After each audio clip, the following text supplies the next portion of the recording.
एक अंधेरी और तूफानी रात में एक पुराने और परित्यक्त भवन में एक भयानक रहस्य छिपा हुआ था। उस भवन में एक दरवाजा था जिसे भूतिया दरवाजा कहा जाता था। अफवाह थी कि यह दरवाजा राक्षसी शक्तियों के लिए एक द्वार था और जो कोई भी इसके सामने खड़ा होता था वह रहस्यमय परिस्थितियों में गायब हो जाता था। एक दिन कुछ साहसी युवा इस रहस्य को सुलझाने के लिए निकले।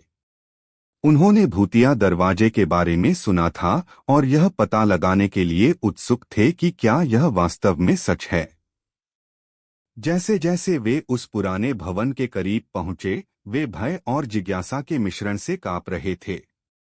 उन्होंने भारी लकड़ी के दरवाजे को धक्का दिया, जिस पर जंग लगी थी और मकड़ी के जाले जमे हुए थे। जब उन्होंने दरवाजा खोला तो उन्हें एक लंबा और अंधेरा गलियारा दिखाई दिया। गलियारे की दीवारों पर भयानक चित्र उकेरे हुए थे और फर्श पर धूल की मोटी परत जमी हुई थी। युवा एक एक करके गलियारे में चले गए, उनके दिल तेजी से धड़क रहे थे। जैसे जैसे वे आगे बढ़ते गए, उन्हें अजीब आवाजें सुनाई देने लगीं। कभी उन्हें फुसफुसाहट सुनाई देती तो कभी उन्हें कदमों की आवाज सुनाई देती। वे भयभीत हो गए, लेकिन फिर भी वे आगे बढ़ते रहे। अचानक उनमें से एक युवक गायब हो गया।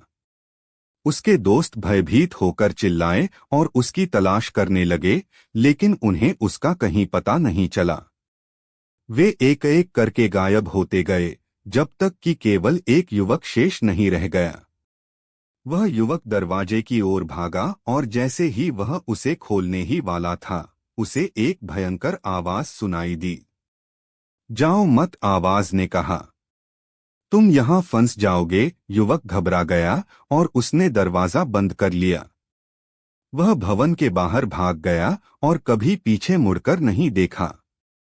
उस दिन के बाद भूतिया दरवाजा हमेशा के लिए बंद कर दिया गया और उसकी रहस्यमय शक्तियों के बारे में कहानियां आज भी लोगों को डराती हैं।